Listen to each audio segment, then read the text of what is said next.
Well, good morning. I want to thank everyone for coming this morning, and I am Tracey Lawrence. My business is called Grand Family Planning, and I arrived at it because I am a serial caregiver. It has nothing to do with Cheerios. It has to do with having had to care for people in my life, one right after the other. And caregiving is one of the most challenging and rewarding and exhausting and infuriating things that a person can agree to do. And I've learned that a lot of people who are caregivers don't identify as caregivers.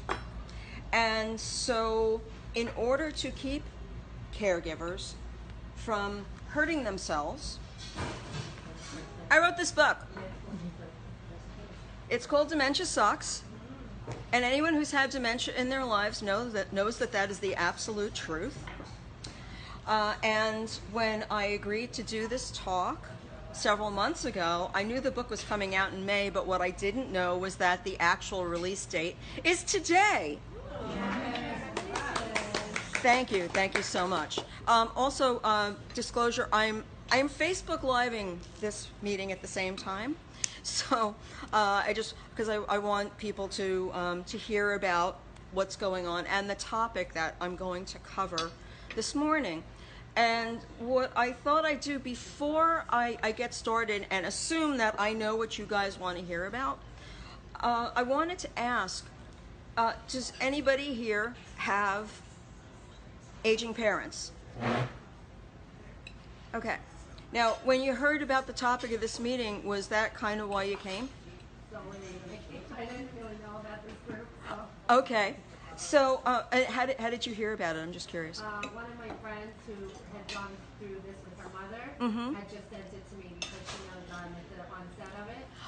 Okay. Okay, great. Are there any issues in particular that are bugging you where I could, if there's a nugget that I could give you that you know about but don't know about, something that's like that's nagging you that you would want to know about? So first of all, she's in denial that she has it. Okay, she's human. Next. Saying, you're pushing 6 at 80. Wait till like 79. She just said, well, wait till you're pushing 80. Wait till you're pushing. When I'm really, I'll let you know. You can lock me up. No, you're in it right now. Believe me, I live your life every day. And so she's just in denial. That's the first thing. And then just trying to point out that I'm not trying to control or take over her life. Right. She thinks I'm like trying to like control her money and stuff. Yes. And so she sabotages it. Yes. You know, and she'll go behind Bless my you. back and she's on this phone. If I could disconnect the phone, Right. but I know it's her only life. Like I've shut the cable, not cable, the internet. Right. Because she was spending money and doing everything. And now she's on the phone every day, calling all her credit. She doesn't have anything. I took care of all that, but she'll call American Express. She'll call her life insurance. She'll call and repetitively every single day. And I try to say, Mom, stop calling. I don't call. I called them 10 days ago. They told me to check back, and I'm like, oh my God. I mean, it is like bananas. Okay. Because I thought she was faking a lot of it. She's been a very selfish parent, and I don't mean to get into all that. I understand. So I thought she was faking. Right. And being manipulative and trying to control. Right. So Okay. that's what I was dealing with. Okay. So tell me your name again? Donna. Donna. Okay. So Donna was talking about how her mother is in denial and is making her life difficult, and this is a very common topic. All right, when we get to this point in our lives, because it's very natural for parents to push back when an adult child tries to take over. Why? Because the parent has been in control and independent all their lives, and all of a sudden, you, their child, their baby, right? It doesn't matter how old or accomplished you are. You're still your mom's baby. And the last person she wants to confide in about how terrified she is about the things that are happening to her right now is you. And because you are competent, because you are able, because you are in a position where you are able to help her, she resents you.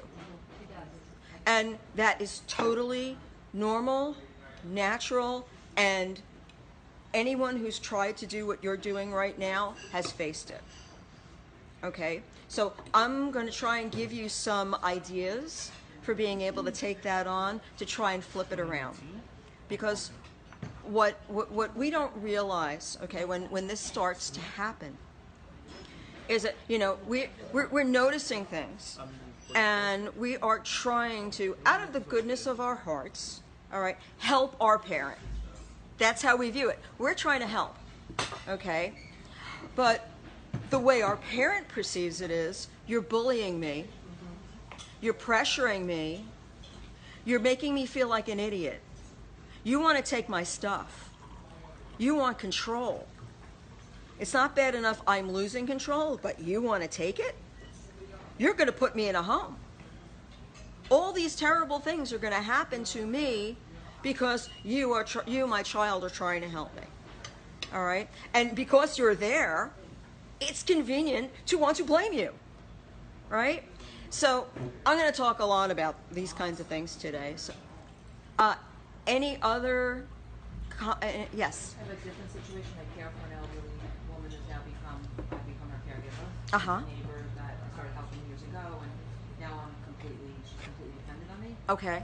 And she was recently hospitalized and was very much out of faculties and came out, and I'm overwhelmed. It's, you know, very much together.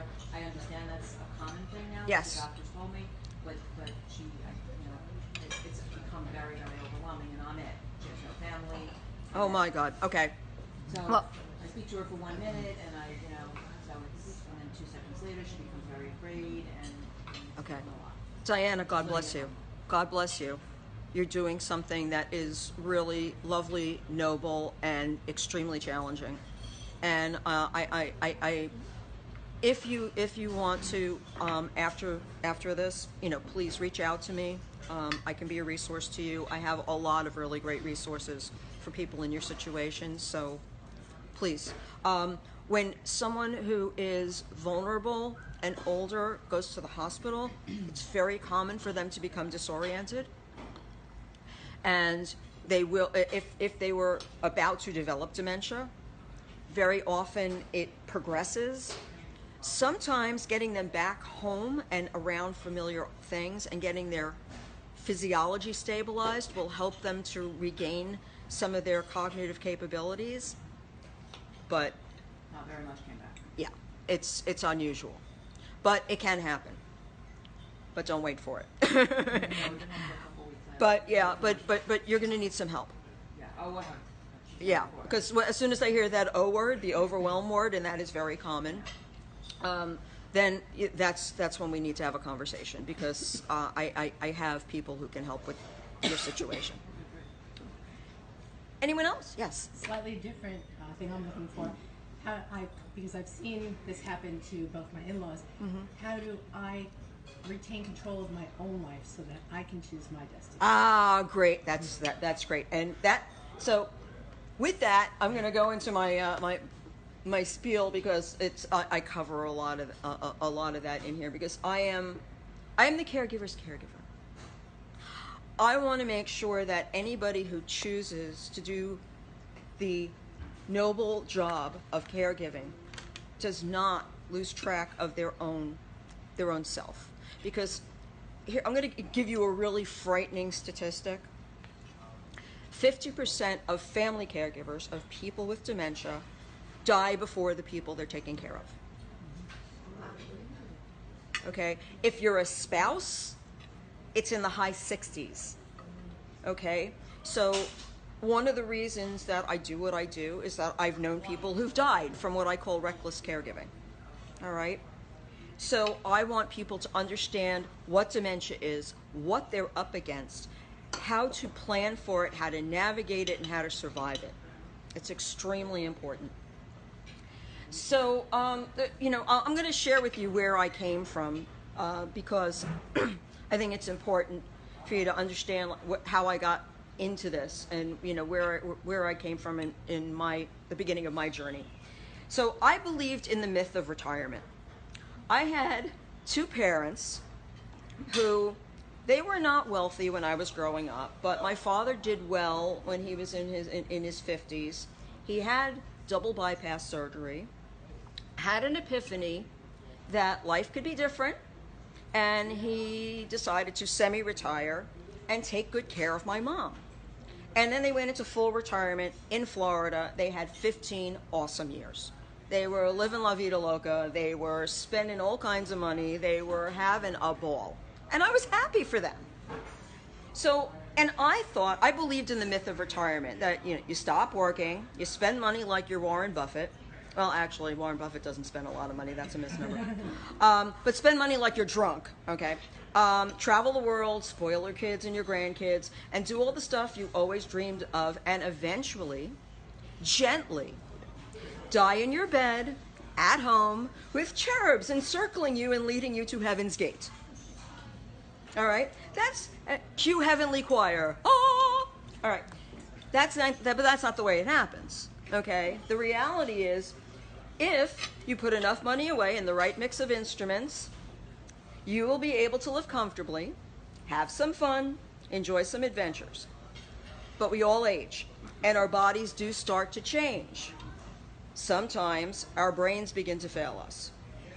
But very few of us enjoy a long, healthy retirement without any health problems.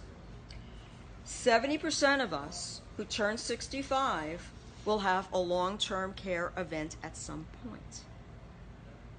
And that's when we need other people, no matter how emphatically you insist that we don't want to be a burden. Who's heard this from their parents? I don't want to be a burden, right? Okay. Now, the thing you have to understand is that losing ground is terrifying, okay? And this is the thing that we as adult children have a tough time wrapping our heads around. As a culture, we're fed this idea that age is just a number. I'm sorry, horse hockey, getting older makes us different, okay? Our capabilities do change. My mother had a very dear friend, and I'm still in touch with her. She's very ill right now. And she's a lovely human being. And she said to me not too long ago that she wants to apologize to her mother. Her mother's been dead for years. But when her mother was still alive, she would encourage her to do stuff that she didn't want to do. Come on, Mom, it's beautiful outside. Let's go for a walk. Let's go here. Let's go there, right? And her mother would say, honey, I just don't feel good. I don't feel good. And she would try to, pressure her and try to encourage her to go out and, you'll feel better if you... And she said, so this lovely woman said to me recently, she said, I didn't understand. Now I do. She really felt like crap, and I know because now I really feel like crap. And I feel so badly that I pressured her. And so what I'm trying to share with you guys right now is that on a long enough timeline, we'll get there. And a lot of times the things that we do that we think are helping are not helping. So, and we have to learn how to listen to our loved ones. Now, when they're cognitively intact, it is easier, okay? But you still have to enter the conversations gently, because their parents are not inclined to share bad news with their kids. They don't want them to feel bad. They don't want to share burdens with them.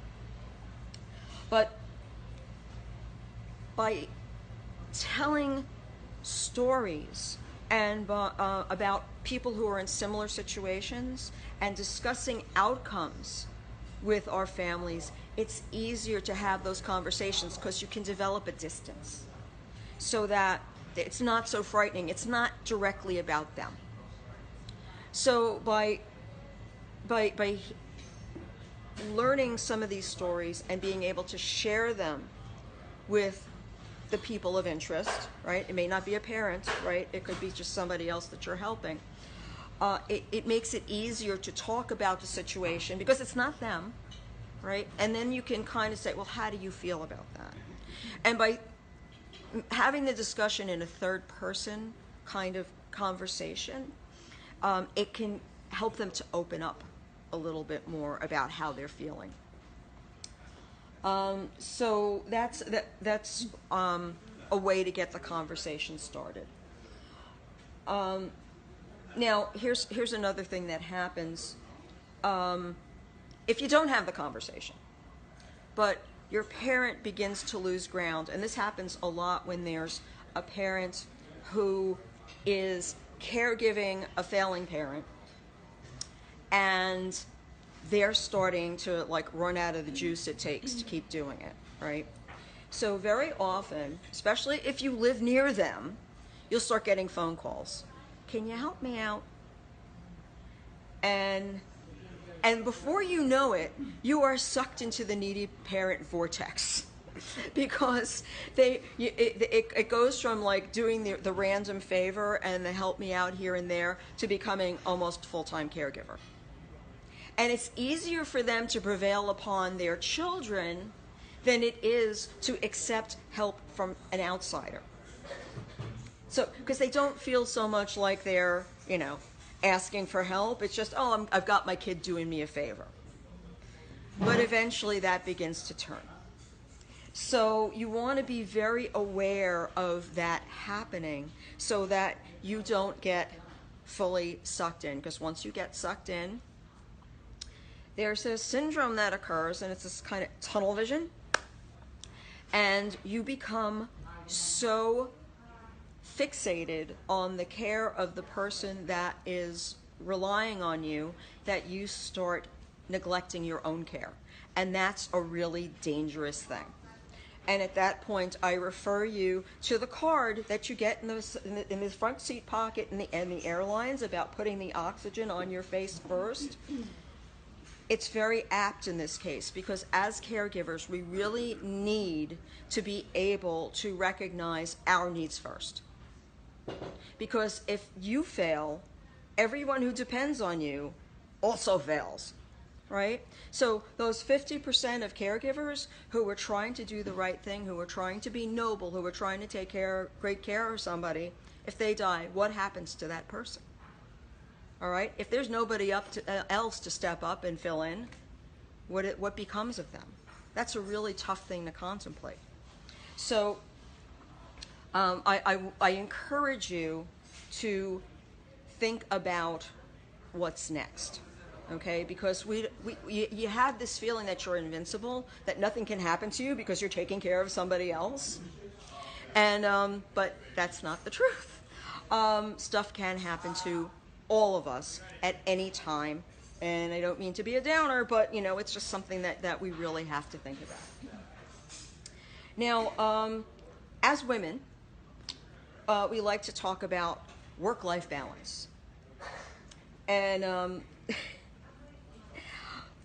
for me, it's like, what I learned is that life is just never what you thought it was going to be when you were young, right? Because what you believe is based on a couple of things.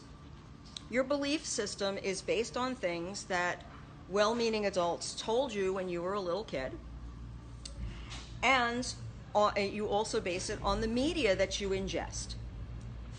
And so you have this melange of things that that tell you what your life should be, but then there's the reality of what your life actually is, and you have choice in how to shape what your life is.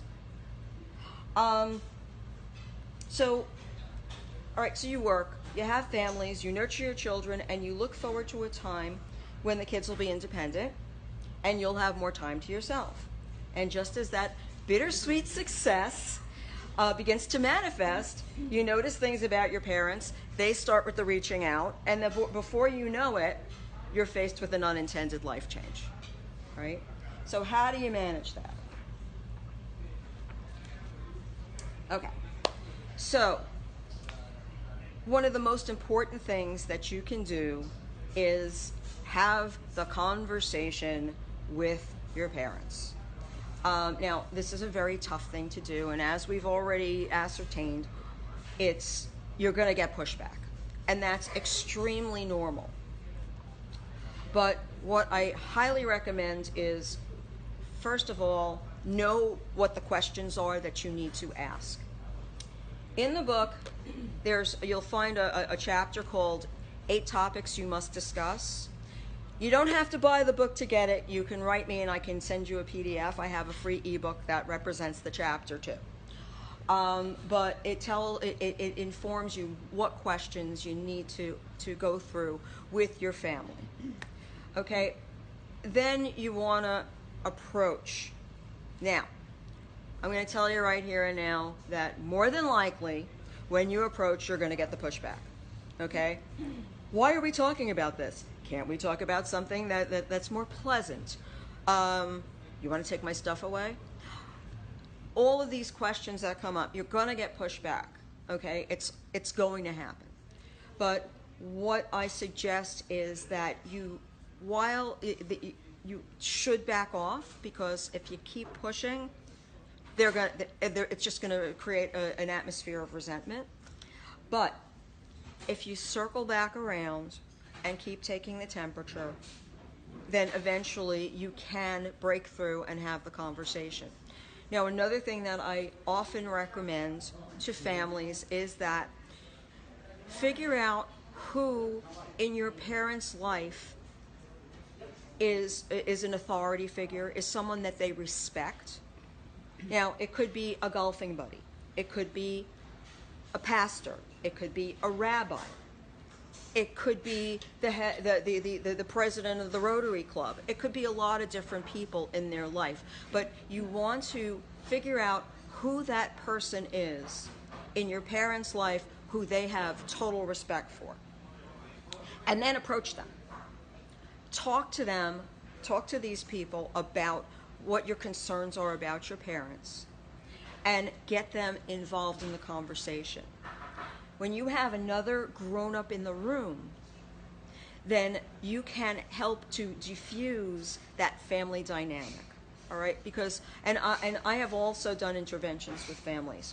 I will sit down at the table, I'll let mom make me lunch, okay, and have a conversation with them. And so if the other stuff fails and you want to bring someone like me in, I can come in and I can talk to them. Because the beautiful thing is, I'm not their child, okay? So, and an aging parent who is losing ground will straighten up so quickly when someone like me is in the room. They want to prove to me how plugged in they are, how on top of things they are, and they will become very agreeable. So we can actually have a productive conversation, okay, when you introduce that other grown-up, and I'm happy to be that grown-up for you, okay? So so that is a way to get the conversation started.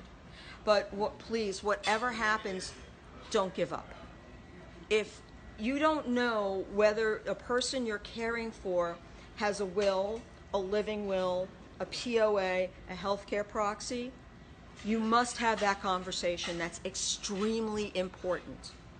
Because if you are going to be in a position of responsibility for another human being, then you must also have the authority to act on their behalf.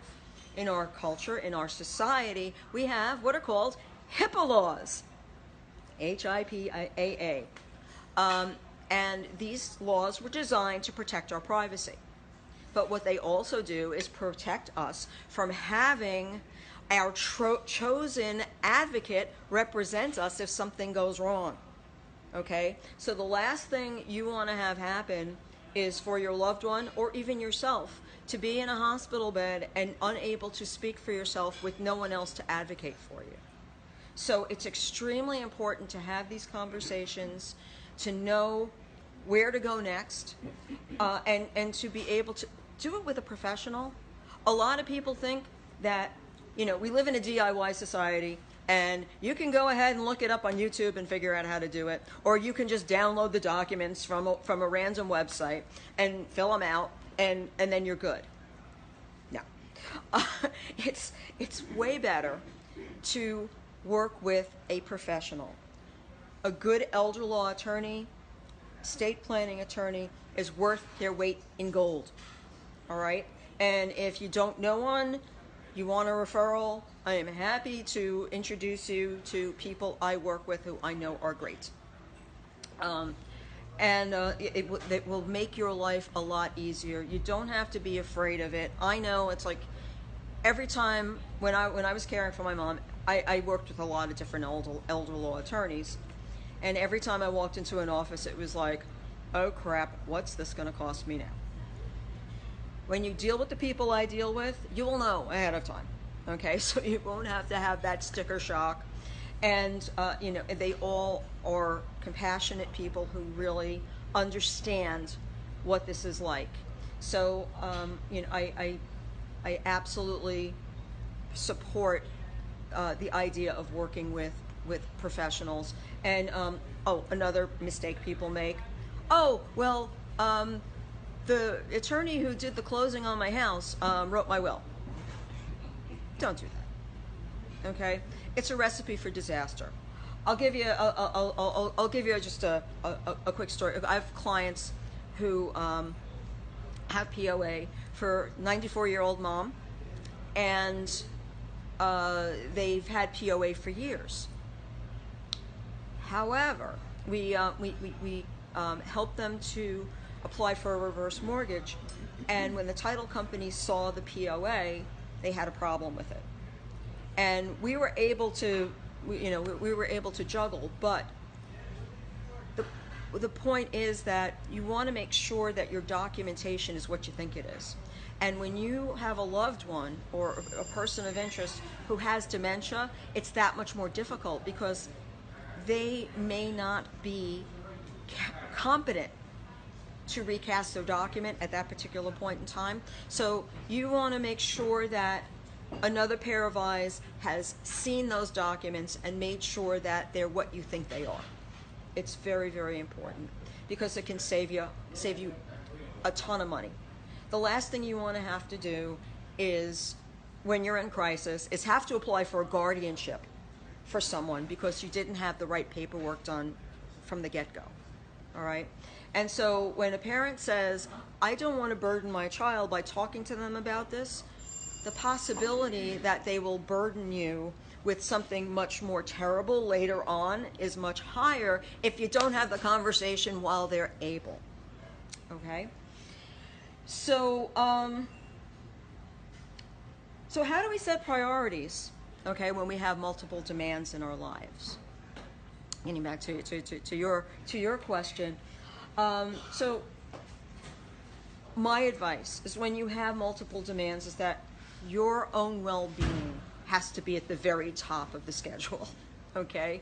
No matter what's going on a particular day, if you're in overwhelm and you're not feeling well, you have to take a step back and you have to take care of you first, because that person who is dependent on you isn't going to be able to navigate if you're impaired.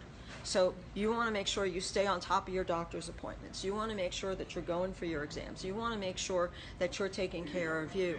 And if you don't have someone to provide you respite, you don't have a way of finding somebody to take care of that person if they need your care, then you need to have a conversation. You need to ask for help. There are ways to work around it. But know that you are worth it. You are important, and you've got not just you, but you've got other people relying on you. So it's very important to have to have those conversations and to know where to go for help. And then the rest are in whatever order you assign: spouse, children, aging parents, career. Now, depending on who you are and what your priorities are, you can juggle those in any way that you choose. But sometimes it gets difficult. Like, well, what do I pick? So I recommend using the 5-year rule. And the 5-year rule is, think about what you envision your life being in 5 years. Think about what you've done up until that point. And think about what's going on, what serves you in 5 years. And then you can work to minimize regret, because the choices that you make now will have an impact on what happens in 5 years, right? But it's not so far away that it's really hard to visualize, right? 5 years now at this point in our lives goes by like boom, that, right? So by thinking in those terms, take a 5-year chunk. Where am I going to be? What's going to happen?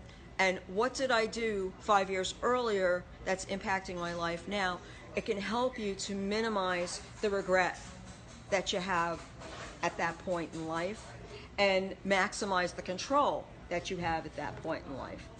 And I strongly suggest that you plan while life is stable and before crisis strikes, if at all possible. And since no one I know has a working crystal ball, the time to get started is right now. Questions? So many. So I have a power of attorney, but I find that a lot of places, like, we don't accept the power of attorney. When they don't take, like, Social Security does not look at power of attorney as a document. So I had to apply and become her resident payee Yes. for Social Security. Mhm. And so I'm finding that some places are like, that doesn't even matter the power of attorney. Right. Well, like financial services firms, if you have a POA, you still have to go in and fill out their particular document. Right? So, and just so you know, POA, power of attorney, generally refers to finance. Oh, Okay? So, yeah. So it gives you the authority to sign checks, to make financial decisions, to take care of their bills, things in the financial realm. Okay. Then there's another document called healthcare proxy. That's what I need to do. Yes. I haven't done that. Okay. That's extremely important. Is there not I think it's called universal power of attorney for her health care, for her financial, for all decisions In made the- in one document? Yeah, in the state of New Jersey, they're two separate things. All right, so you want to have a durable power of attorney, right? And that gives you the right to take care of their financial stuff.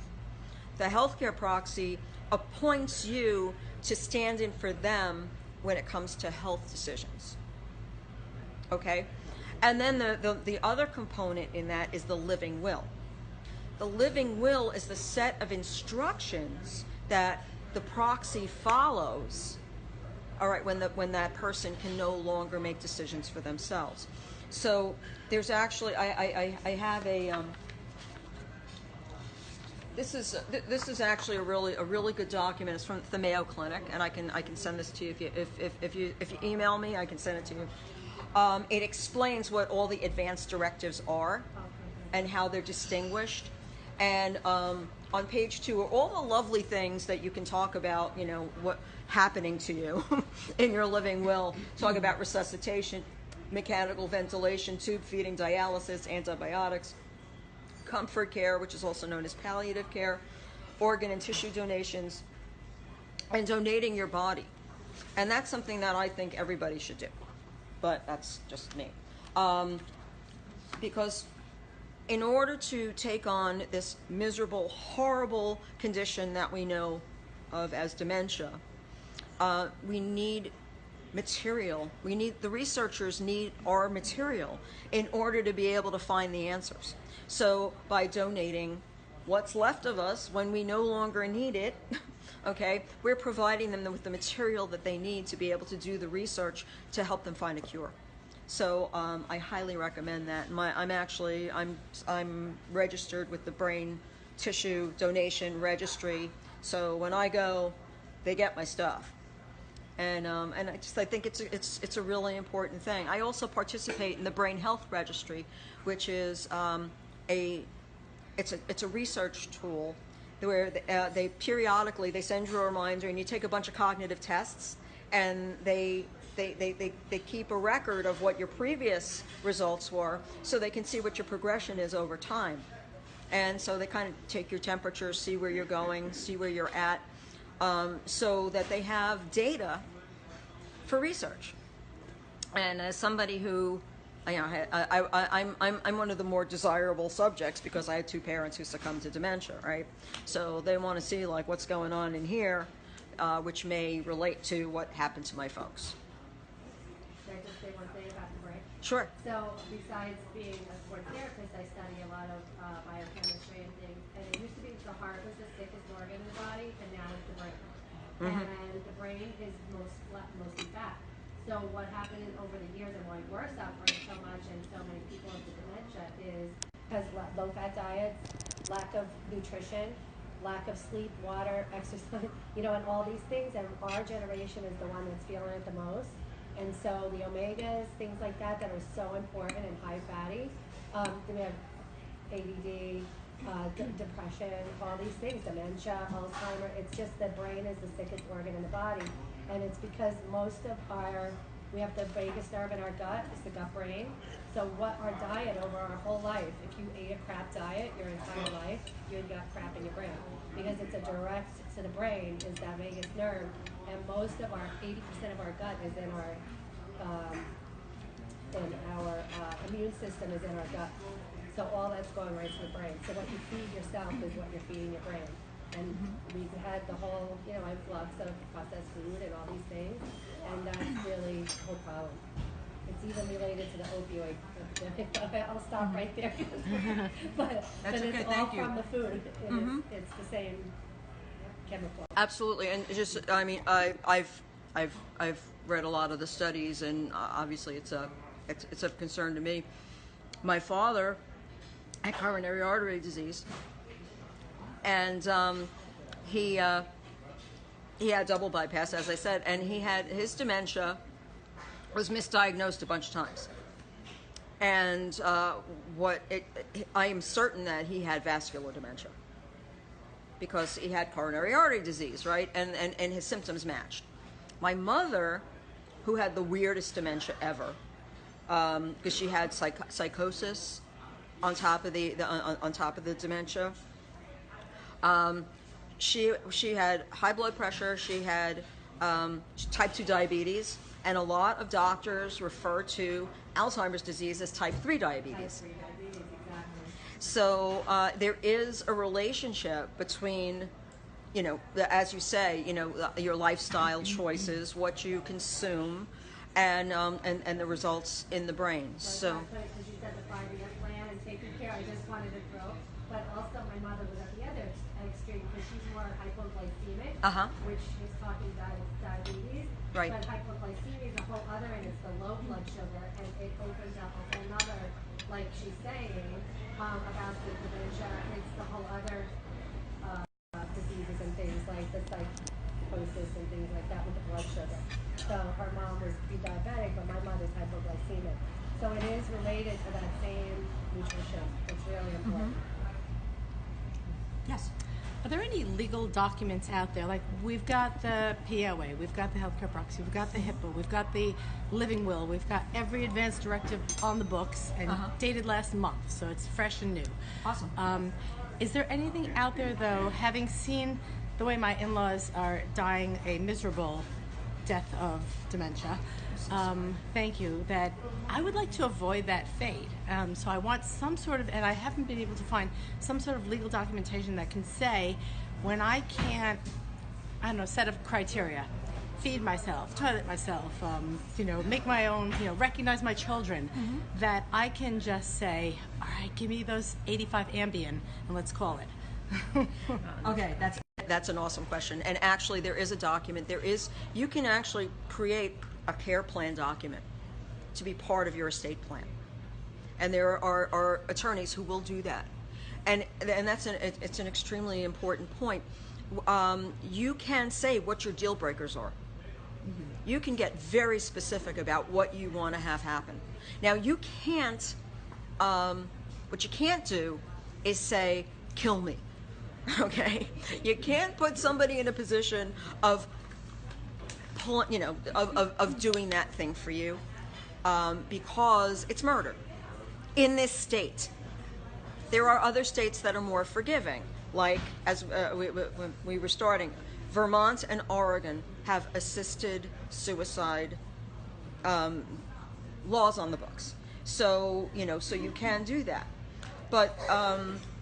And also know that dementia does throw a wrench in the works for a lot of this, because if you are of your right mind and you want to take your life, then that's your right in those states.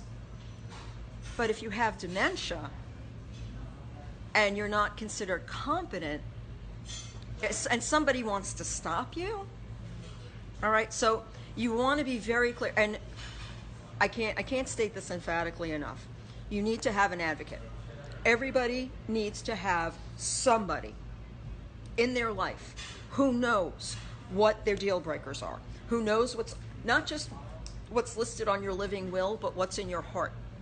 Okay? Because there are so many things on this ugly little list that we can't think about, or that aren't covered. And I know with my mom, I hit what I called the gray line, and it's in the book, when I just wasn't sure if I was doing the right thing. You know, there were so many, you know, in a lot of instances, I was like, okay, she'd want this, she wouldn't want this. She'd want this, she wouldn't want this. But then there was a point where I was just like, I don't know. I really don't know. And there was nobody for me to ask. So, but because I knew my mother, because we'd had so many conversations, because I knew what was in her heart, because I knew I could picture what she would say if she was with me, the way, you know, when she was intact, that enabled me to make decisions that I had great peace with. So by being very clear with your chosen advocate about what you would want to have had, you would want to have, should certain instances occur, then you're going to arm them with what they need, and you're going to protect yourself in a very comprehensive and important way. And you also make it a much more complete experience for that other person, because you don't want to leave a legacy of guilt and second guessing. Because no matter how clear your living will is, there may be gaps. So you want to make sure that they understand that you've had the conversation, that they understand you, and that they are going to be able to represent you the way you want to be represented. So, great question. Thank you. Okay. So, all right. It's 9:10, so I don't want to keep anybody unnecessarily, but if anyone would like, it's getting warm, so if you'd like a Dementia Sucks fan, I'd be happy to give you one. And I would like one. How do you order the book? The book it's on Amazon. It's also on Barnes and Noble. But if you order, okay. Anybody wanna? It has the data on it. It's available in ebook form also? Yes, it's available as a Kindle book. Yes. Thank you. Anybody else? And then is your email on here? Yes, Okay. and here's my there's my my okay. Grand Family Planning card. Grand Family Planning is my business, so if anybody wants to contact me, if you go to my website, I have great resources, and you can also reach out to me. I can send you helpful documents. I have the eight topics, so if you're not ready to order the book, I can send you those. I also have my 2018 resource list, all clickable links, lots of really good information. So if you want, I can send you this. Oh, and one last thing, if you're in the area, at the Ringwood Library on Thursday, May 24th at 7:30 p.m., I will be doing an author talk at Ringwood Public Library, and I got a lot more stuff coming up, so by all means, join my list. Let me know you want to follow me, and I will be happy to provide you with whatever resources I can to help make you as comfortable and confident in your lives as you can possibly be. And I thank you so much for attending today, and I look forward to hearing from you. Thanks so much. And thank you.